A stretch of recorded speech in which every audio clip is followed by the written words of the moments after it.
My ex cheated, then begged me for money. I found out my ex was cheating a few months ago, and honestly, I thought that was the end of it. I packed my stuff, moved out, and told myself I was done. It was rough, lots of sleepless nights, way too much overthinking, but I started to heal. Then about 2 weeks later, she texted me out of nowhere asking if I could help her with rent this month. I genuinely thought it was a joke. I even laughed when I read it. But she was dead serious. Said she was in a tough spot, and that since we'd lived together before, I should understand how hard it is out there. I don't know what kind of mental gymnastics you have to do to cheat on someone and then ask them for money, but apparently she nailed it. The crazy part is, for a second, I almost said yes. Old habits, I guess. I'd always been the one handling rent, utilities, groceries, everything. It took me a minute to realize I wasn't responsible for fixing her problems anymore. I told her no and blocked her after that.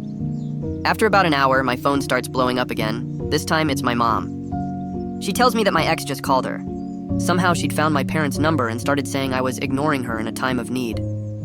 My mom was confused at first, but when she realized who it was, she told her to stop contacting her. That's when my ex completely lost it. She started sending these weird, threatening texts, saying she'd go to their house if they didn't make me talk to her, that she'd tell them what kind of person I really am. It was pure manipulation, just next-level insanity. My parents were freaked out. They blocked her too, and I had to warn them not to answer any unknown calls for a while. That's when it really hit me how unhinged she'd become. It wasn't just about money anymore. She couldn't stand the idea that I'd actually cut her off for good. Since then, I've been working on getting my finances fully in order, budgeting properly, tracking every expense, and focusing on rebuilding my credit.